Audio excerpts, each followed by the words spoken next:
10월 네 번째 주일 아침에 나와 예배드리는 여러분을 주님의 이름으로 환영합니다. 하나님의 위로하심과 은총이 그리고 풍성한 은혜의 삶이 여러분들의 삶에 함께 하시기를 축원합니다. 사람은 아주 작은 것에서 불평이 나오기도 하고 아주 보잘것없는 것에서 큰 은혜와 또는 기쁨과 행복을 맛보기도 합니다. 그 사람이 살아가는 가치관과 인생관에서 비롯되는 것입니다.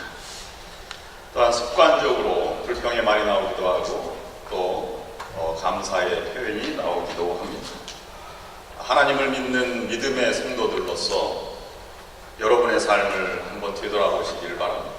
불평이 많이 나오는지 감사가 많이 나오는지. 여러분 옆에 앉아있는 분이 아무리 부부라도 옆에 오늘 앉아있는 것은 굉장히 큰 배려라는 생각을 가져보시길 바랍니다. 오늘 아침에 부부싸움을 했다면 아마 멀리 떨어져 앉았을지도 모를 일입니다.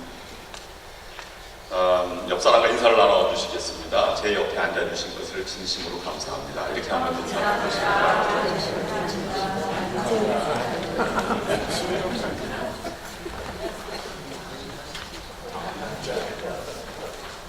네, 불평이 없는 세상이 정말 가능할까요? 불평이 없으면 행복할까요? 2006년도, 지금부터 10년 전에 캔사시티의 우리 교회만한 작은 교회에서 새로운 영적인 운동이 일어났었습니다. 윌 오웬이라고 하는 목사님이 여름에 독서클럽을 하고 독서클럽 맨 마지막에 이제 우리가 독서클럽에서 논의했던 이것을 어떻게 잘 지켜나갈 것인가 하는 것을 생각하면서 수료식을 준비하고 계셨습니다. 그런데 진지하게 생각하다가 이 윌 보웬 목사님은 이런 생각을 갖게 되었습니다. 사람은 태어나면서 울면서 태어났다가 불평하며 살다가 실망하며 죽는다 하는 생각이 떠올랐습니다. 그래서 어떻게 하면 믿음의 성도들로서 불평하지 않고 감사하게 살아갈까 하는 것을 생각하다가 번뜩이는 아이디어 하나를 발견했는데 오른손 팔목에 스피릿라고 하는 글씨를 새겨진 보라색 밴드를 만들었습니다. 그래서 이걸 한번 차고 불평을 사라지게 하는 사인을 만들어 보자. 한 단계 더 나아가서 그러면 불평을 할 때마다 이 밴드를 다른 손으로 이렇게 옮겨 차는 것은 어떨까 이런 생각을 해보았습니다. 그래서 불평이 나올 때마다 자각하고 새로운 각오로 새 인생을 한번 살아보겠다 하는 그런 생각을 해보게 된 것입니다. 그것이 너무 폭발적으로 인기가 좋아서 교인들의 반응이 좋았고요. 그래서 책을 쓰게 됐는데 불평이 없는 세상이라는 책을 썼고 이 밴드도 이제 A Complaint Free World, 불평이 없는 세상이라는 문구를 새겨서 보라색 밴드를 만들었습니다. 주변에 많이 알려지게 되었고 그 교회 이사회는 요청하는 사람들에게 무료로 책과 밴드를 보내주게 되었는데요. 그것이 불평이 없는 세상 만들기라는 그런 운동으로 나아가게 되었습니다. 한국에는 2009년도에 전파가 되었고요. 그 오프라 윈프리 쇼, 투데이 쇼 등에 출연하게 되어서 세계적인 큰 반향을 일으키기도 하였습니다. 80개국에서 1000만 명이 동참하였고 수료하면 수료증을 주기도 합니다. 여러분도 한번 시도해 보시기 바랍니다. 이 윌 보웬 목사님은 반드시 보라색 밴드뿐만 아니라 다른 밴드도 좋고 동전도 좋고 돌멩이도 좋아서 오른쪽 주머니에서 왼쪽 주머니로 21일 동안 해보라고 권면합니다. 왜냐하면 사람의 습관과 생각이 바뀌기 위해는 새 속주가 필요하다고 하기 때문입니다. 오른쪽에 고무밴드를 차시고요. 21일 동안 불평을 참아보는 것입니다. 근데 불평을 하는 순간 밴드를 그 다음 손으로 바꿔 가는 것입니다. 이렇게 해서 21일 동안 밴드가 그 자리에 있으면 성공하고 그 다음에 성공하는 것입니다. 누군가가 불평하는 소리를 들으면 그것을 지적할 수 있습니다. 그러면 그 사람도 밴드를 바꿔 차야 되고 나도 그 사람에 대해서 불평을 가지고 있었으니 내 밴드도 바꿔 차야만 하는 것입니다.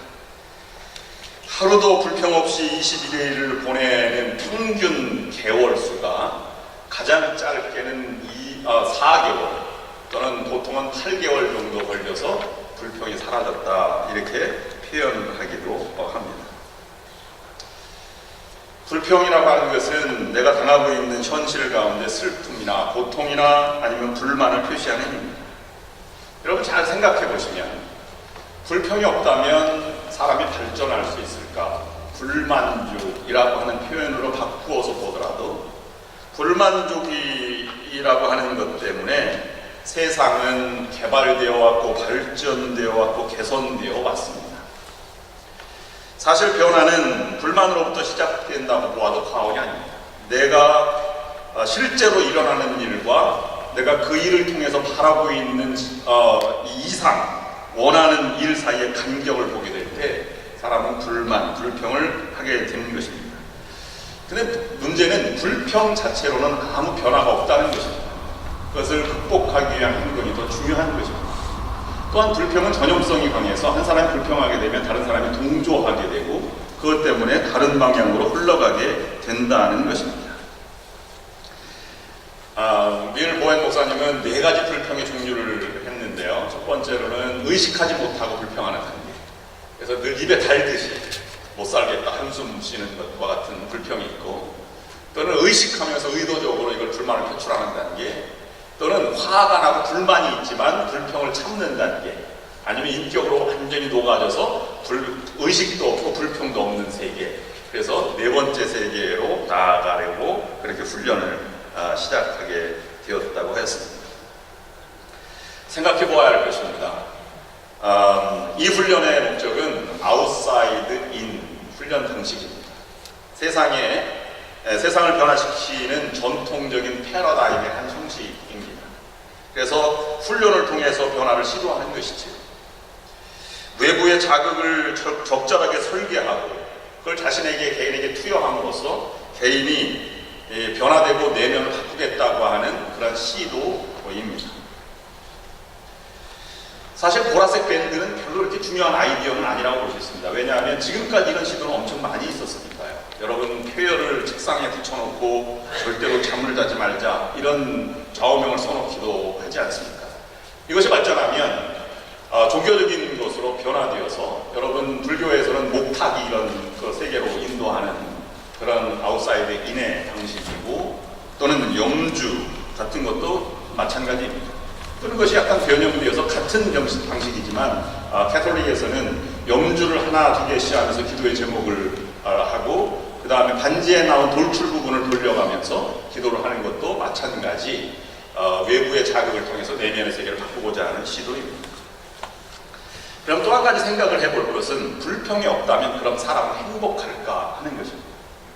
그렇지 않습니다. 단순히 21일만 그 불평이 없이 참아낸다면 그것이 행복으로 연결된다고 하는 너무 낭만적인 생각을 가지고 있는 것은 아닐까 하는 생각을 해봅니다. 물론 이것이 현실 사회에서 화합하고 하나가 되는 일에 굉장히 중요한 역할을 하는 것은 사실입니다. 내면의 세계는 좀 더 다를 수 있다고 하는 사실을 우리가 가져보게 됩니다.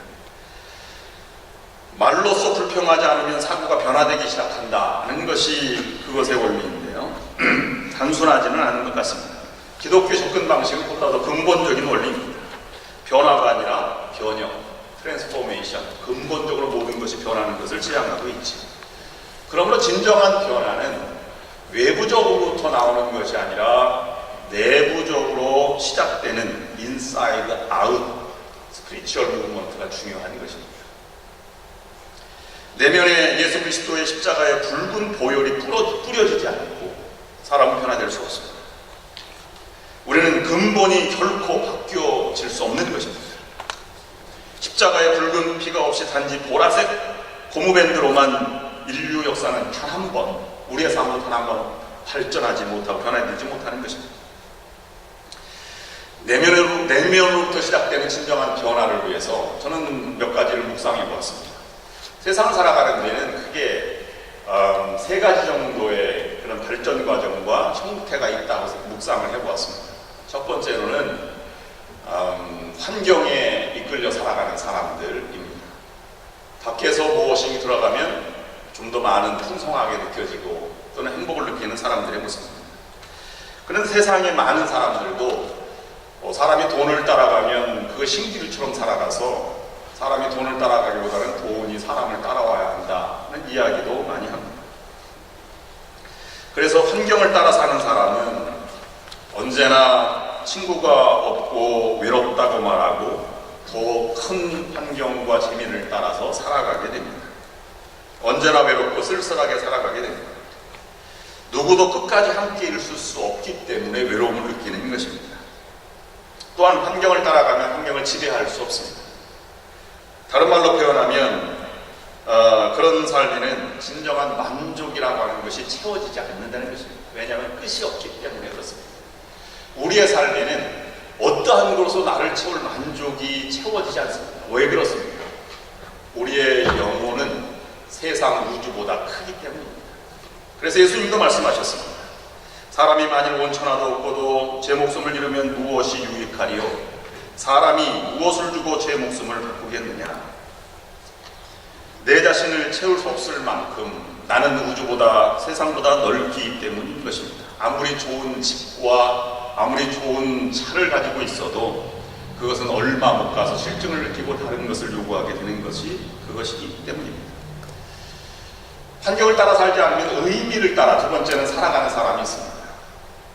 20세기를 위한 철학을 말한 빅터 프랭클이 의미를 찾아서라는 그러한 책에서 자세히 설명해서 우리가 많은 반향을 일으키기도 하였습니다.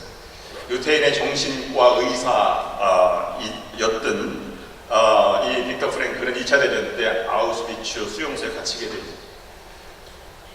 강된 노동, 날마다 죽어나가는 사람들, 또 살아있는 것보다 더 고통스러운 현실을 바라보면서 좌절을 느끼게 되죠. 그런데 그 속에서 아름다운 삶을 살아가는 사람을 발견하게 되었습니다. 자기 먹고 살기 힘든 빵을 가난한 이 병든 자에게 나눠주면서 그를 격려하고 위로하는 것에 삶은 가치가 있다. 의미를 찾아 사는 사람이 진정한 능력이다 하는 것을 발견하게 되죠. 니체의 말을 인용하면서 이렇게 정리를 합니다. 왜 살아야 하는지를 아는 사람은 그 어떤 상황도 견뎌낼 수 있다. 의미를 찾아 사는 사람들의 모습은 정신적으로 건강해지고 육체적으로도 건강해지는 것을 보았습니다. 오늘날도 많은 사람들은 무엇인가 성취하려 할 수 있는 기회가 다시 오지 않을 것처럼 느끼며 살아가게 됩니다. 그런데 의미를 찾아 사는 사람들은 삶을 통한 무엇인가를 얻어야 한다고 생각하는 것이 아니라 그 반대로 삶에서 얻을 것을 기대하지 말고 삶을 위해 무엇을 할 것인가 선택하며 살아가라고 말합니다. 그는 이렇게 말합니다. 성공을 목표로 살지 마라. 성공을 목표로 삼고 그것을 표적으로 하면 할수록 그것으로부터 더욱더 멀어질 뿐이다. 성공은 행복과 마찬가지이고 찾을 수 있는 것이 아니라 찾아오는 것이다. 여러분의 양심의 소리에 귀를 기울이고 그것이 원하는 대로 확실하게 행동할 것을 권한다. 그러면 언젠가는 정말로 바라고 원하는 성공이 나를 찾아오게 될 것이다. 그런데 그 이상의 삶을 성경은 우리에게 원하고 있습니다. 의미를 찾아 사는 것보다는 하나님의 뜻을 따라 살아라 라고 말하고 있는 것입니다. 그래서 세 번째 사람은 하나님의 뜻을 찾아 사는 사람입니다.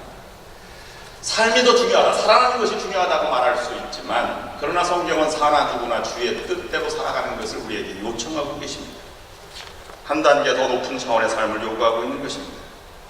그런데 살아가는 동안 사람은 평탄할 때만 있는 것이 아니라 오히려 어렵고 힘들고 환난과 시험 가운데 고난 가운데 살아가는 날들이 더 많이 있음을 보게 됩니다. 시험은 예상치 못하게 나에게 찾아오게 되죠. 그럴 때마다 불평을 찾는 것, 그것이 큰 도움이 되지 않을 때가 있음을 보게 됩니다. 불평하지 않는 것보다 더 근본적인 대처, 그것이 필요한 것입니다. 야고보서 기자는 것을 우리에게 말씀해주고 있습니다. 갑작스러운 시험에 경험되게 될 때 야고보서 1장 2절 말씀해 보시면 내 형제들아 너희가 여러 가지 시험을 만나거든 온전히 기쁘게 여기라. 여기서 여러 가지 시험이라고 하는 말은 다른 번역에는 트루 컬러 또는 올 컬러, 여러 가지 색깔, 다양한 이런 표현으로 사용되고 있습니다. 인간관계나 배신, 오해, 등에 포함된 숱한 경험들을 우리가 하게 된다고 하는 것입니다. 사람마다 겪는 인생의 차이는 있지만 다양한 시험들은 우리에게 끝이 없이 다가오게 됩니다. 그때마다 기쁘게 여기라고 하는 말의 뜻을 묵상하면서 더 큰 하나님의 세계가 무엇일지, 하나님의 뜻을 바라는 것이 무엇일지를 묵상해 나가는 것이 중요한 삶의 태도입니다. 저는 저의 이야기를 통해서 이 얘기를 풀어가 보고자 합니다. 지난 주간에 아버님을 장례를 치러드리고 돌아왔습니다. 준비한 것도 아니고 언젠가는 겪어야 할 일이기 때문에 담담하게 그 상황을 겪었습니다. 조금 있다 만나든지 지금 만나든지 좀 일찍 만나든지 이런 차이점이 있을 뿐이지. 근데 아버지의 장례를 준비하면서 장례식에 슬픔만 있는 것이 아니고 한국 사회는 엄청난 더 큰 이 가치와 방법과 시험이 기다리고 있다는 것을 처음으로 경험을 했습니다. 장례 절차를 진행하는 가운데 얼마나 복잡하고 많은지 저는 그 자리에서 말할 수도 없고 그래서 형님과 누님들이 너는 미국에 사니까 빠져. 그래서 저는 늘 빠져서 아무 의견도 내지 못했습니다.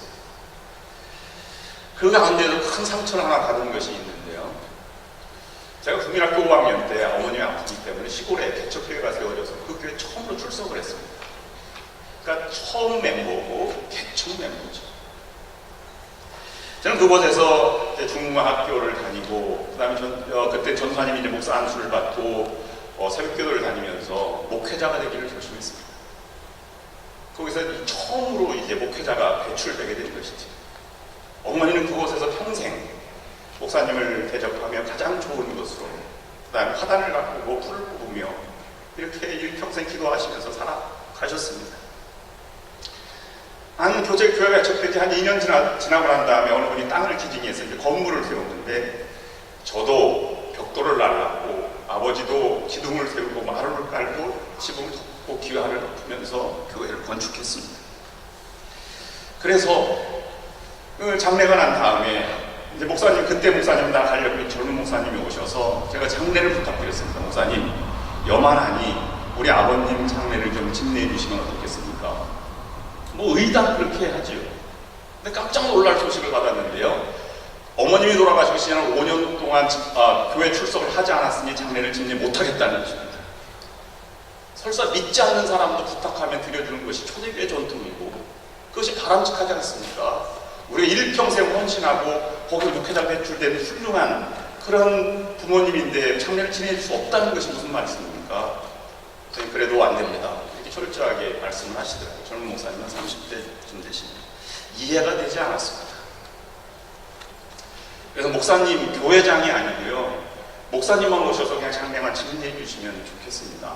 그랬더니 목사님 말씀이 목사가 가면 교회장이지 무슨 말씀입니까? 이렇게 말씀해서 제 이해와는 좀 다르지만 알겠습니다 라고 끊었습니다. 너무 화가 나고 너무 억울한 거예요. 여러분 같으면 어떻게 하시겠어요?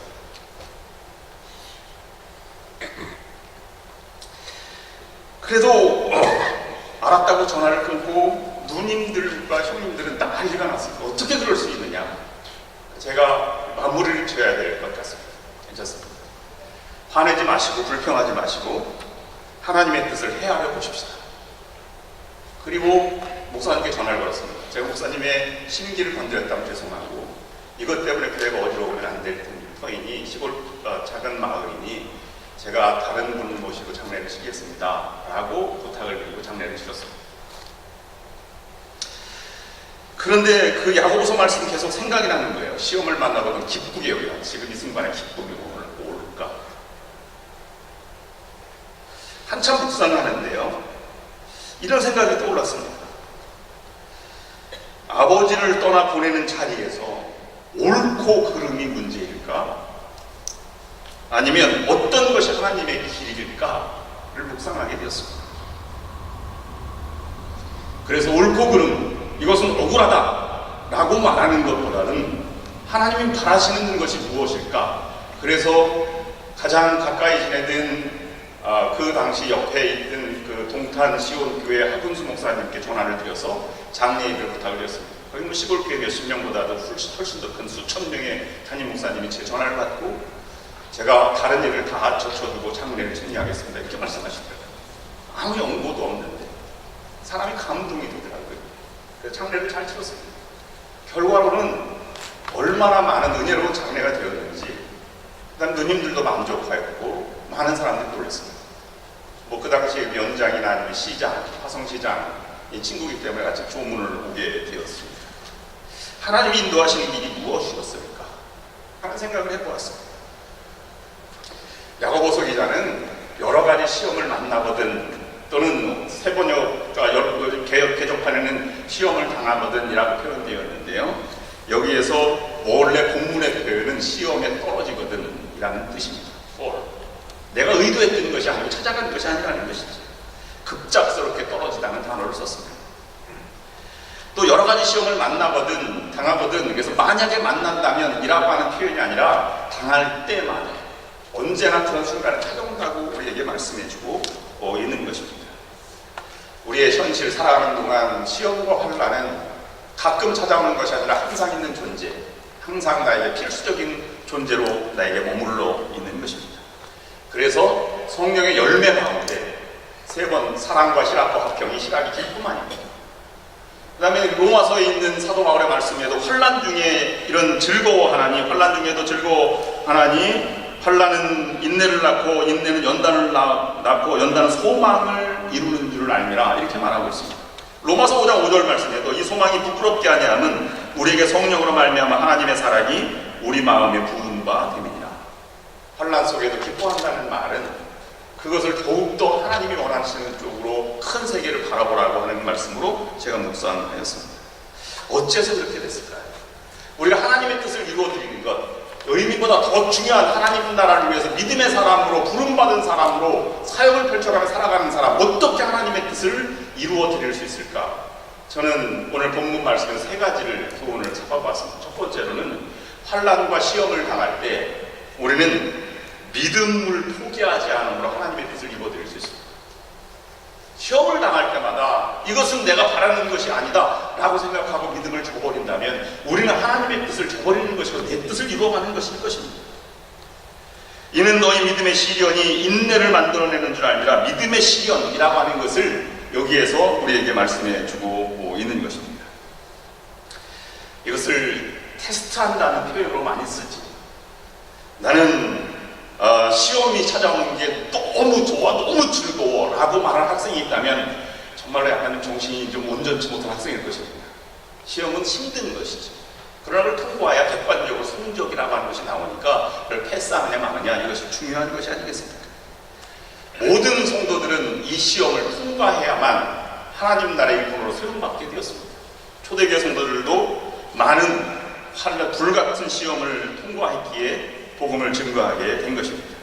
오늘 야고보서 1장도 마찬가지고 베드로전서 1장 1절도 똑같이 흩어져 있는 나그네, 흩어져 있는 12지파에게 하면서 믿음의 시련을 얘기하는데요. 그 가운데 당한 시련들을 이겨나가라고 말씀하고 있고 그 믿음의 시련이 불로 연단해도 없어질 금보다 더 귀하다라고 표현하고 있는 것입니다.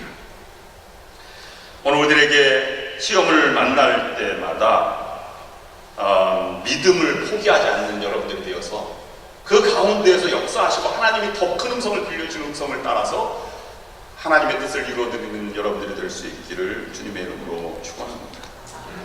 두 번째는 하나님의 뜻을 어떻게 이루어드릴 수 있냐면 시험의 순간에 인내, 참음을 통해서 하나님의 뜻을 이루어드릴 수 있습니다.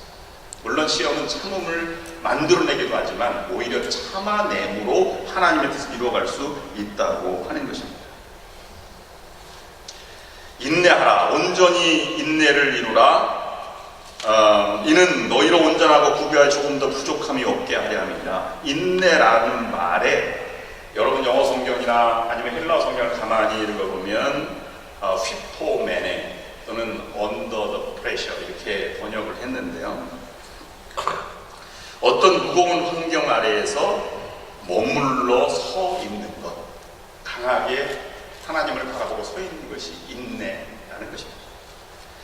인내한다는 것은 압력에도 불구하고, 버거운 고통스러운 환경에도 불구하고, 우리를 짓누르는 고통에도 불구하고 계속 그 자리에 성실하게 머물러 있는 것, 그것이 바로 인내입니다.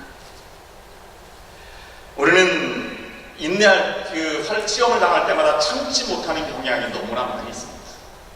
불평을 넘어서 폭발을 하게 되고 더 큰 비극으로 향해 가는 경우가 많이 있다는 것입니다. 이스라엘 미나집에 나오는 이야기, 성경에는 없는 이야기입니다.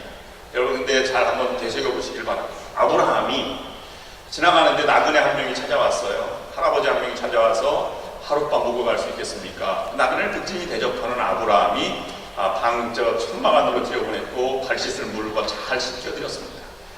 송아지를 잡아서 저녁을 잘 대접해드렸는데 송아지를 잡고 사탁을 앉자마자 이 할아버지가 막 음식을 드시는 것입니다. 그래서 이 아브라함이 약간 좀 마음이 상했습니다. 할아버지, 하나님께 기도는 드리고 드셔야지요. 그랬더니 무슨 기도야? 나 하나님 몰라. 이러면서 막 먹는 이런 무례한 노인 양반이 어디 있어? 그래서 이 천막에서 쫓아냈습니다. 그랬더니 그날 밤에 아브라함에게 하나님이 나타났습니다. 아브라함아, 네 하나님, 너 오늘 손님 한 명 왔다 갔지? 그래요. 그런데 왜 쫓아냈니? 하나님 아시잖아요. 열받았어요. 하나님도 모르는 무례하니 막 그러는 거 아니겠어요? 그랬더니 하나님이 이렇게 얘기하는 것입니다. 나는 그 노인을 80년이나 참았는데 너는 1시간도 못 참냐? 이렇게 얘기했다는 것입니다. 성경에 찾아보셔서 나오시지 않는다는 사실을 제가 다시 한번 말씀드립니다. 그래서 그 아브라함의 이야기를 히브리서 6장에는 표현하고 있는데요. 내가 반드시 너를 복주고 복주며 너를 번성케 하리라. 15절 말씀에 저가 이같이 오래 참아 약속을 받았느냐. 참음으로 하나님의 뜻을 이뤄갈 수 있는 것입니다. 시험은 아프고 고통스러운 것입니다. 사랑하는 성도 여러분, 그래도 참으십시오. 하나님이 더 크게 인도하시는 성숙한 사람의 길로 나아가시길 바랍니다.